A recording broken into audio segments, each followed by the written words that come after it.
Okay, we are set to go. Okay. Welcome to the Carmichael Old Foothill Farms CPAC. I'm Chairman Nick Blois. Darrell, would you please call the roll to establish a quorum, and then please read our announcements? Yes. Member Burnett? Here. Member McCoy? I am here. Member Rockenstein? Here.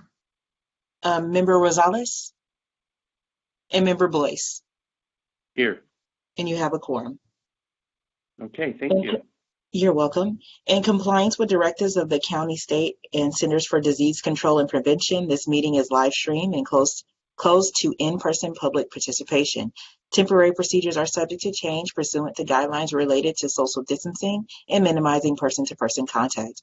To make a verbal comment at today's meeting, dial 916-875-2500 and follow the prompts to be placed in queue for a specific agenda item or off-agenda matter. When the chair opens public comment for a specific agenda item or off-agenda matter, callers will be transferred from the queue into the meeting to make a verbal comment. Written comments are also accepted. Send your email comment to boardclerk@saccounty.net, and your comment will be routed to the board and filed in the record. And that concludes my announcements. Okay, thank you. Just a few meeting procedures and best practices. When speaking, please speak from a handset or headset. Please mute devices when not speaking. Please announce your name when speaking on the agenda item so all participants and listeners are aware who has the floor. When the chair calls for a motion in a second, announce your name prior to making the motion or second, and the clerk will take a voice vote to confirm the vote results. So at this time, I would like to call the first item. Darrell, would you introduce it, and then followed by the Planning Commission? Yes. It's going to be the Old Donald Estates located south of the corner of Rappahannock Way and Woodfair Way in the Carmichael Old Foothill Farms community. Request for a tentative subdivision map, special development permit, and design review. All right. All right, thank you. Can everyone hear me? Yes. Yes. Okay, perfect. So this is, good evening, everyone. My name is Kimber Gutierrez, and I will be presenting the O'Donnell Estates tentative subdivision map. Next slide, please. Thank you. The subject property is located south of the corner of Rappahannock Way and Woodfair Way in the Carmichael Old Foothill Farms community. The project area consists of a 5-acre residential 2 zoned parcel and a 1-acre open space zoned parcel. The RD2 parcel contains an existing single-family residence, a basketball court, a tennis court, and several accessory structures. Surrounding land uses include single-family residences to the north, west, and south, with O'Donnell Heritage Park to the east. Next slide, please. The applicant is requesting a tentative subdivision map, special development permit, and design review to divide the 5-acre RD2 lot into 9 single-family homes or single-family lots, with the adjacent 1-acre lot preserved and maintained as private open space for the use of the subdivision residents. The requested special development permit is to allow a deviation from the public street frontage requirement. So the project is proposing 8 of the 9 lots be served by a private drive, with lot 5 served through an existing access easement to Maple Lane. The private drive would be 28 feet in width, with parking on one side of the road. As stated, the 1-acre open space zoned lot is proposed to be preserved and maintained as a private open space for the residents. The applicant and the county have had discussions and coordinated with the Carmichael Parks and Recreation District. At this time, the Park District does not wish to maintain or to absorb the property into the adjacent O'Donnell Heritage Park. So that is why it is being preserved for private use. A 10-foot trail easement is proposed between lots 7 and 8 to provide pedestrian access to the private open space parcel, which would be maintained through a homeowners association. Next slide, please. This is the tree removal and mitigation plan. A total of 104 trees were identified within the project area. Of the 104 trees, 44 are proposed for removal, as they are either within proposed building envelopes or within proposed street improvements. An initial study pursuant to the California Environmental Quality Act is being prepared for the proposed project and will address mitigation to the trees proposed for removal. Next slide, please. Before I conclude and open it up to questions, the project was heard by the Design Review Advisory Committee on February 25th of 2021, and the committee recommended that the final hearing body find the project in substantial compliance with the countywide design guidelines. And an early CPAC workshop was held for this project on August 21st, 2019. The discussion involved a previous iteration of the proposed subdivision. So the previous iteration involved 10 lots being served by a private road from Woodfair Way with no access to Maple Lane and demolition of the existing on-site residence. So the concerns and recommendations that were provided at that early CPAC workshop involved reducing the number of lots, maintaining an access for one lot on Maple Lane, and retention of the on-site home. So the applicant has addressed those concerns from the early CPAC workshop. The concerns and public comment that we have received so far with this reiteration include concerns about the drainage, construction noise, the amount of tree removal, and I believe that covers most of them. So with that, I will conclude my presentation and open it up to any questions. Any questions from CPAC members? Okay, thank you, Kimber. Do we have the applicant?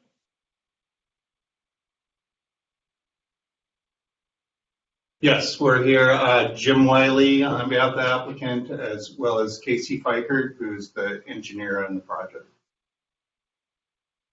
Okay, go ahead.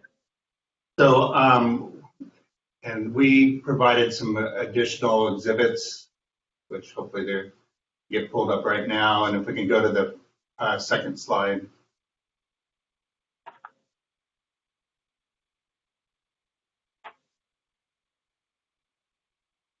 There we go. So, as staff indicated, we've made a number of modifications from when we were out before the community council before, as for informational and to get input. And the key changes which she indicated where we're going to retain the existing home, although we may have some modifications to the home, but we're going to maintain the historic part at least. Although it's not technically historic for CEQA purposes. We also changed the lotting a little bit, and we, at the recommendation of the council, changed the access so that it was only 8 lots coming off of Rappahannock and Woodfair, and leaving 1 going out on Maple. Other concerns were the open space and the attempt to try and include that into the existing O'Donnell Park.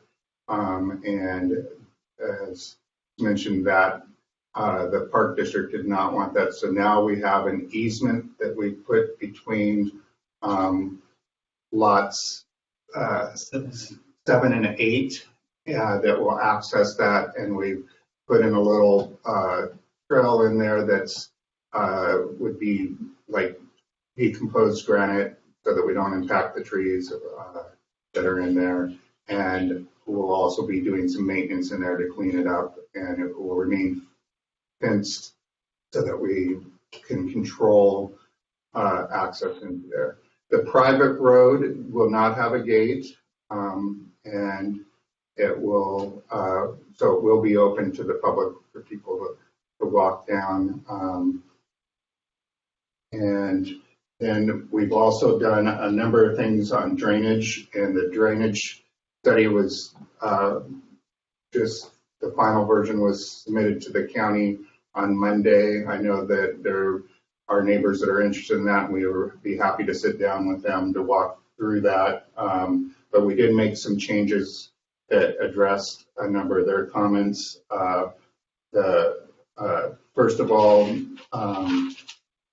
we removed a basin that was going to be on lot 1, and now there's just a no-build 15-foot corridor that will be for overland flow. The basin that's up in the open space area will be maintained by the homeowners association, and we'll have a program for making sure that it's kept in good condition so that it will drain as designed, which is in 24 to 48 hours. And it will also have a maintenance program for dealing with mosquitoes.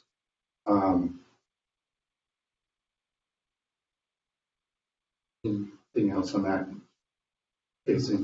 Okay. On the trees, we have established build areas, and in some cases there's trees that are within that build area, and when the home is actually designed and built, some of those trees we are hoping will remain, but for mitigation purposes, we will mitigate for the impact to those trees, even if they remain, if they're in the buildable area. That the buildable areas will be recorded with the final map, on the final map. And so that was one of the concerns raised by neighbors. We will comply with the county construction hours. There's an ordinance that addresses what time you can start in the morning and stop in the evening. And as these are private lots, they likely will not be being built all the time. There will be the improvements that initially go in for the subdivision, and then houses will be built as the lots are developed. I think that's addressing most of the concerns. The one other change that came out of design review is we expanded the bulb at the end of the cul-de-sac to address fire's concern. So that was increased a little bit, and that resulted in shifts in the lot size. All the lots meet the minimum requirement for RD2 zoning, and the project is consistent with the zoning and with the general plan. We'd be happy to take any questions at this point. And again, we have the engineer here if we get into technical questions. And if there are neighbors that would like to talk to us before we go to the planning commission, just go to the planning commission next. We'd be happy to sit down with them and walk through the details. Okay, thank you. Chairman, are there any questions by the CPAC members for the applicant? This is Member Rockenstein. Just a question with can you walk through the what you're planning to do with some of the heritage trees? I know that there was some concern around the tree removal, and just want to get some clarification on that. Yeah, so the main tree removal is a result of the road coming in. And again, we went with the private road in part to help reduce the impact of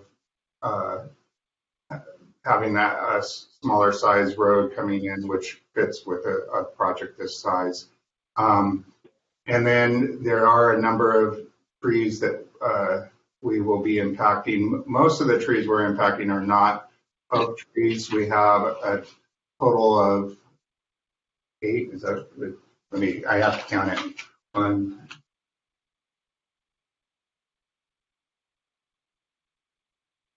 14 oak trees.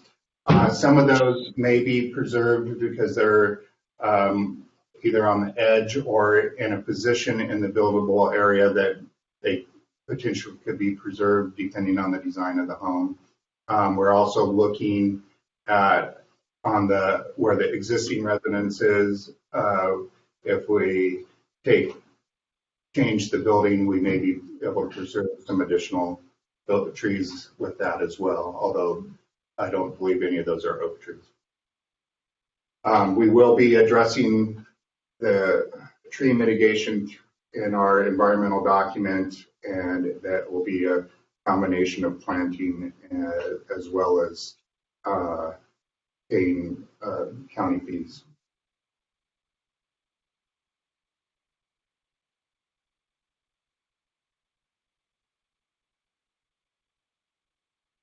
Any other questions? Okay, hearing none. Thank you, applicant. And you'll, if we have any public comment, you'll be given an opportunity to address that.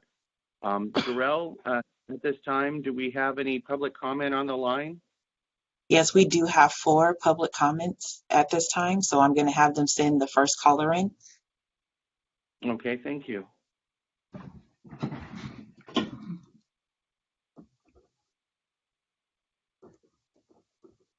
Hello, caller, are you there? Yes. Okay, you're going to have 3 minutes to make your public comment. Please make your comment. Okay. All right. Please make your comment. Okay. Hi. My name is Janet Bates.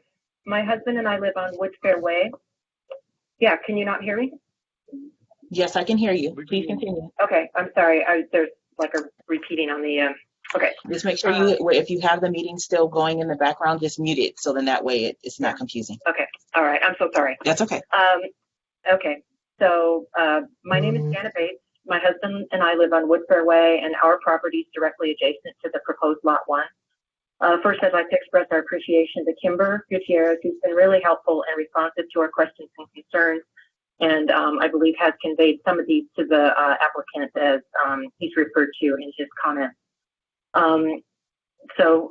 We have 3 main items of concern. The first is the surface water runoff issue. And our property is directly downslope from Lot 1, and we've had runoff and drainage issues in the past. The recently updated grading plan shows the drainage basin and a drainage swale in Lot 1 that will run along the border of our property. So our concern is that these areas can be potential mosquito and odor generators. It's our experience and observation that these swales have water in them throughout the year, even during summer months due to runoff from neighbors' lawn and irrigation. We'd like to see the drainage plan be reviewed and approved by vector control. I think the applicant did make some reference to that. We're also concerned about the maintenance of these swales and basins. They will quickly fill up with leaves and debris, so we'd like to know who's responsible for keeping them clear so they drain properly. And then in addition, we can't see where the flow is supposed to go beyond Lot 1. The grading plan that we saw shows flow converging on the northwest corner of Lot 1, but where does it go from there? Problems here could easily result in overflow into our yard, and we need more details on exactly how that's supposed to work. Our second item is preservation of heritage oaks and visual amenities and privacy for our property.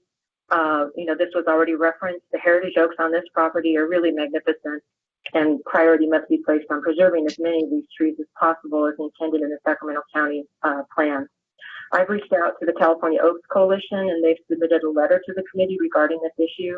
They do point out current significant limitations and gaps in the proposed tree plan, and we'd like to see these areas addressed by the committee. And when a final plan is approved, we'd like assurance from the county that strict adherence will be required for building only within the proposed allowable building footprint area, and that this be recorded in all legal title documents to avoid any future tree loss and damage by those who purchase and build on the lot. And I believe the applicant did make mention of this. Finally, for us, in order to preserve our property's visual amenities and privacy, we request that a minimum 15-foot setback be provided along the north property line of Lot 1, and that only a single-story house be allowed on that lot. Our final item pertains to construction and maintenance, which we, just 10 more seconds. We feel strongly that the construction work should be limited to daytime hours, Monday through Friday, no nights and weekends. And finally, Woodfair and Rappahannock are already in bad condition, and they will be damaged by the heavy trucks and construction vehicles working on the project. And so we feel that Woodfair and Rappahannock should be completely repaired and repaved as part of this project. Thank you. Thank you. Thank you. Please send the next caller.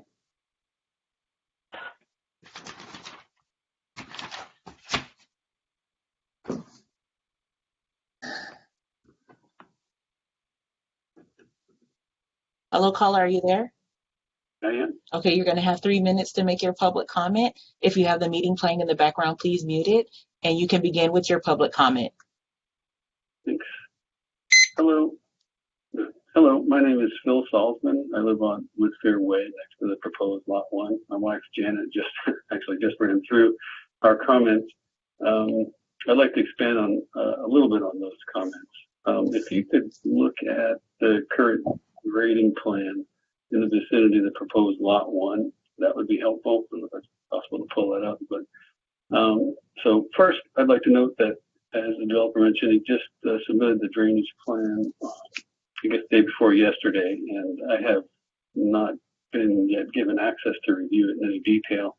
And just want to point out that I don't think anyone has reviewed the calculations to back up, what's shown on the drawings at this point. Along the north property line of Lot 1, previously proposed Basin C has been replaced with a drainage pond feature and a drainage swale. Our bedroom is right next to that swale, so we need to get more detail about how these features work and get some kind of comfort level that they won't be, as my wife said, mosquito or odor generators. Further, the drainage swale, as shown, will direct flow into our backyard.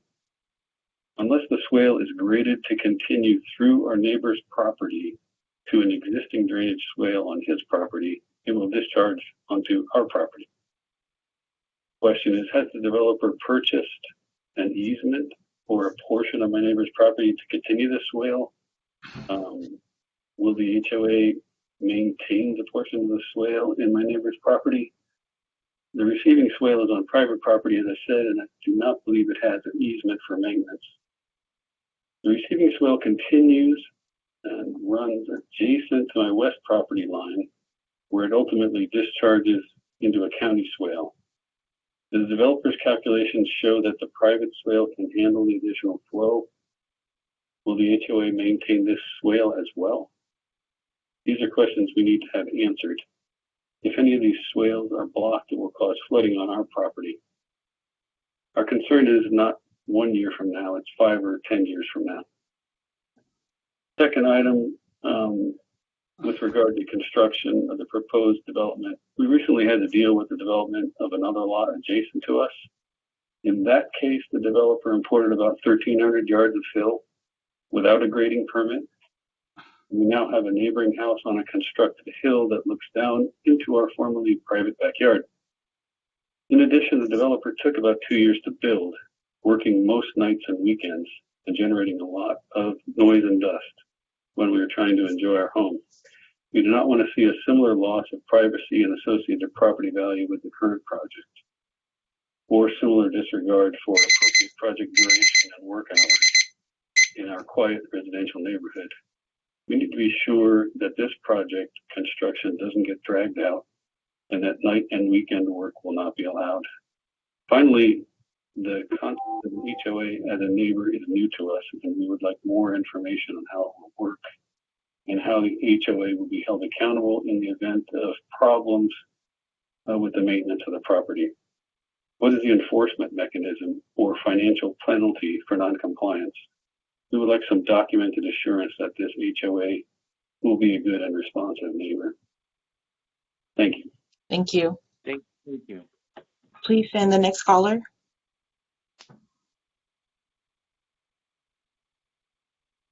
Hello, caller, are you there? Yes, I'm here. Okay, you're going to have 3 minutes to make your public comment. If you do have the meeting playing in the background, make sure that you mute it before you begin speaking, and you can begin with your comment. Hi, my name is Jean Marcy. My comment is not specifically about the development, but rather an email that I received from a neighbor suggesting a bikeway between Maple Lane and O'Donnell Park going through or around the O'Donnell Estates development. Our property both borders the O'Donnell Estates development and the park. And we've already had our fence damaged once by people in the park. And the idea of having, one of the suggestions was a peripheral bikeway path that would therefore, this perimeter route would go by our property and other people's existing property, however it might be imagined. And we were really shocked that somebody would suggest this. I'm all for biking, and there are perfectly easy ways to get to O'Donnell Park on existing streets. But the idea of having a narrow path sort of squiggling around the edges of currently private properties is very scary in terms of who would maintain it. It would be open 24/7 to the public in terms of noise, people sort of camping out there, trash, etc. I thought the whole thing was extremely inconsiderate. So I have no clue as to whether or not this suggestion to add a bikeway or a bike pathway somehow through this property is even being considered. It's certainly not in any of the documents I've seen. But as a neighbor to that property, the whole idea really upset me in terms of the perimeter being a possibility for this. And that's about all I have to say. Thank you very much. Thank you. Please send the last caller.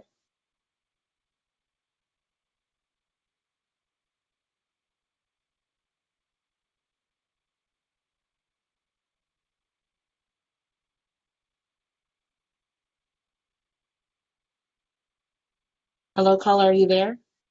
Yes, I am. Okay, you're going to have 3 minutes to make your public comment. And if you do have the meeting playing in the background, just make sure you mute it before you begin speaking, okay? Yes, it's muted. Okay, please begin your public comment. Yes, hello. My name is Rachel Pepper. I am a property owner on Maypel Lane, almost directly adjoining the O'Donnell Estate property. And I moved to this street a few years ago because it's unique, it's quiet, it's whimsical, it's very special. There's llamas on the street. There's a beekeeper. There's chickens. It's not really the street for an HOA subdivision. So my issues are really not about drainage or tree mitigation. My issue with this proposed development is about history and about character, the character of the property, character of the neighborhood, the street, including my home. There have already been 5 new homes built on just Maple Lane in the past 2 years. How are we now proposing 9 more? My comments also center around shame. Shame that this historic property could be degraded into something like a subdivision, that it was not preserved, picked up by the city or the county or the state in some fashion, turned into a movie site, a wedding site, a community center. This is not just a single family home, as the developer just said. This is historic property with much, much history. I don't know if anyone looked at the photos online of the place or come by and actually looked at the property. This is a historic gem. I can't understand why Parks and Rec would not be interested in maintaining this. I myself would be happy to help if ever approached to prevent something like what is proposed. Currently in the mansion, there is now a flop house. The tenants there have been observed in many incidents of road rage. There have been many incidents of domestic violence. We've heard shouting, screaming. There's garbage strewn around the entranceway that I pick up all the time. What's therefore going to be the tone of the place when there's construction crews over there or an HOA? I don't know. The track record so far is abysmal. How are we going to prevent this? And what's going to happen to the mansion? I heard maybe they would tear down the back half. Is that the 10.5? I'd be happy not to have a flop house there anymore, and I'm sure the HOA potential future residents would appreciate that as well. So I speak for a number of neighbors, particularly on Maple Lane, in expressing our fear and our concern about this development. It's not what we signed up for when we bought $1 million homes on this street. And the density and just the tone of the current project strikes me as all wrong. And I think it is a shame. And I think all of you should be ashamed that it's gotten to this point. And that's my comments for today. Thank you. Please send the next caller.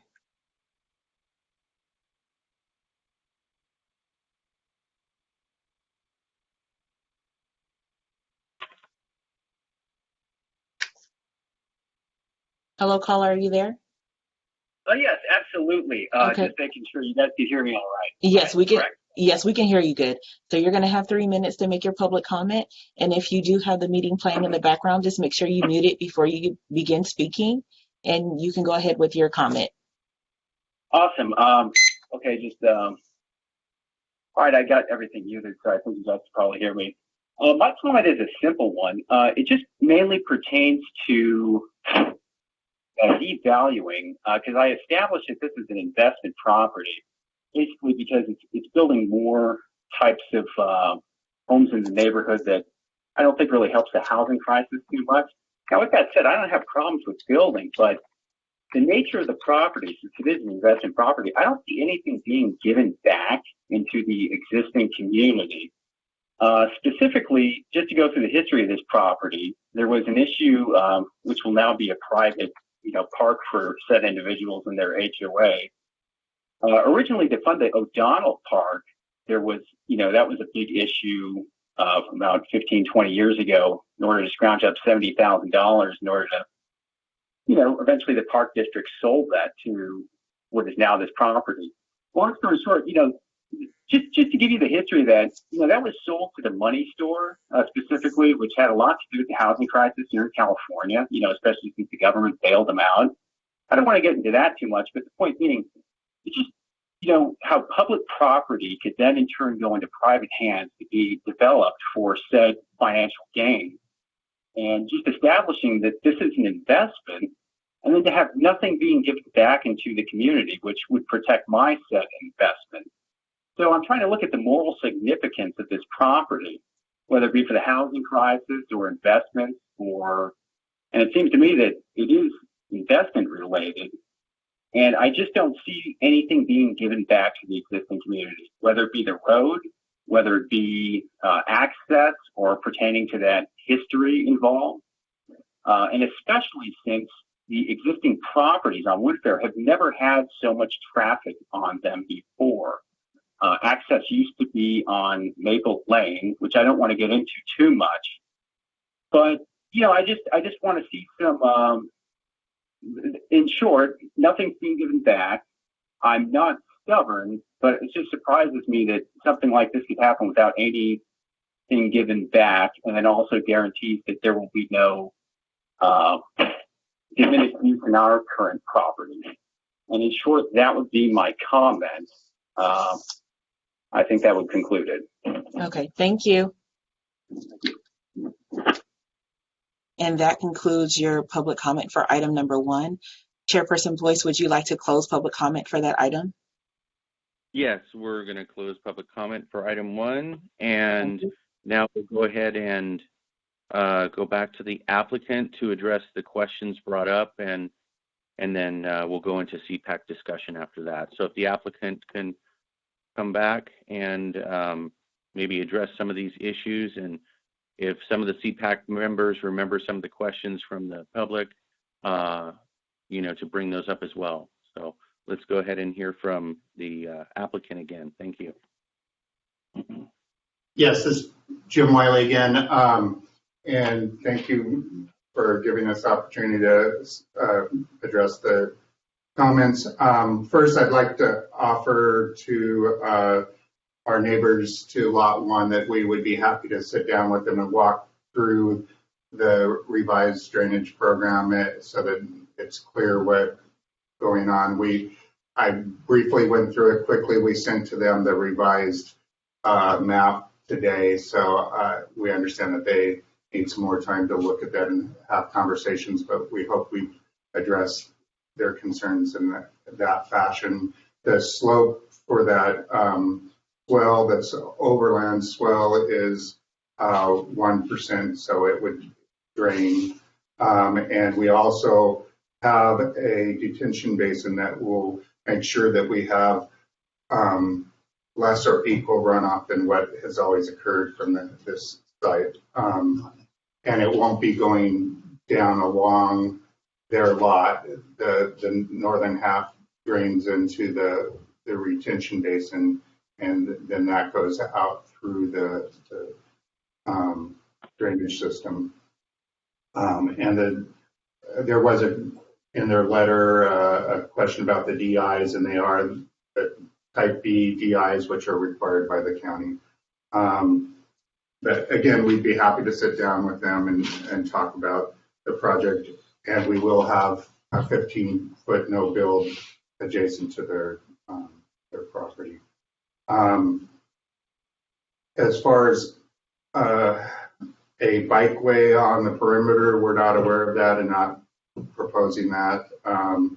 And then as far as Maple Lane, we will have just one lot with access across the traditional easement that's there. And the rest of the properties will not go out on Maple Lane. This project is consistent with the general plan and the zoning, and by having the HOA, we are able to maintain the facilities such as the drainage and such as the open space area that's adjacent to the park. And so with that, I'm happy to take any questions from the members that they may have. Okay, this is Chairman Boyce. Just real quick, I wanted to make it very clear to the public the understanding of the Maple Lane situation. I was here during the previous hearings, and correct me if I'm wrong, any access from Maple Lane is not on your property, but actually an easement from a next door neighbor. Is that correct? That's correct. And so we are trying to keep that to be the same that they have today, with one residence going across their property. Right. So therefore, that's the reason why it can't be there can't be more access from Maple, is because you don't really own anything on Maple Lane. So that's, well, the easement actually applies to the whole property, but we felt that it was appropriate to have it divided in that fashion, so that we weren't increasing any impact on Maple Lane. Okay. And then my second question would be regarding the 1.9 acres from O'Donnell Park. My understanding is 100% of the property that was purchased from the Carmichael Recreation and Park District is open space. There is no development on that property whatsoever. Is that correct? So that is zoned open space, and it is, I think you said 1.9, but it's 1.09 acres. And it will remain as open space, but maintained by the homeowners association. There will be a detention basin in there.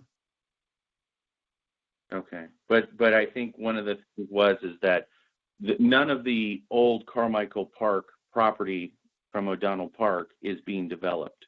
It is Correct. all in space. So I'm just trying to clarify some things that the public had and I had heard about before. So at this time, any other CPAC members have questions for the applicant? I do not. This is Member Burnett. Okay.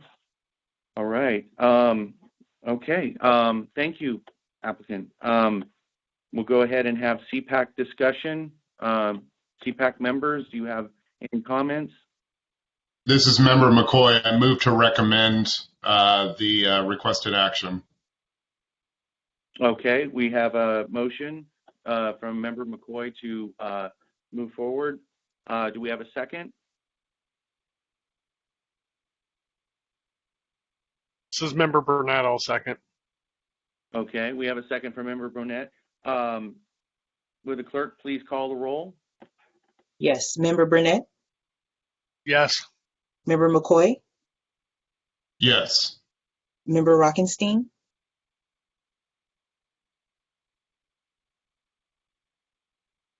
Member Rockenstein? Yes, or aye. Thank you. Member Rosales? And Member Boyce? Yes. And your motion carries with Member Rosales being absent. Okay, thank you. Right. Thank you. And next item on our agenda would be staff discussion. Is that correct, Darrell? Yes, that is correct. Staff update. This is Manuel Mejia, Senior Planner. We don't have any updates for this month. Okay. And Chairperson Blois, just to let you know, there is no public comment at this time for item number 2. Okay. In my agenda packet, I don't have an item number 2. What was item number Well, I'm sorry, that's going to be the staff update. Okay. Okay. All right. Okay. And then what is our next item then we would have? So the next thing is going to be council member comments. Okay. I did have a comment on this, and I wasn't sure how to put this in place, but it's somewhat related to agenda item number 1. When we discussed this in the past, there was concern from the neighbors on Rappahannock and Charleston that there be a stop sign there. I'm not sure where that goes. Does that go to DOT as a recommendation from the CPAC, or how does that work? Emmanuel's on the line, right? Yeah. We'll bring that up with DOT and or county engineering because they're minor streets. But Kimber will bring that up to see if they're in favor of that or not in favor of it. Okay. Yeah, I do know that there was concern, and I had looked at my notes from the past, and that's where that comes from. Thank you for taking note of that. Okay. And now we have public comment. And at this time, there was no public comment for the staff. The council member comments, and there's no verbal public comment for the public comment portion. Okay. Unless anybody has anything else from the CPAC, I think then we can adjourn then. Okay, thank you all. Thank you. And I thank everyone for their service. Thank you. So see you next month. Thank you. Thank you, Doro. Thank you.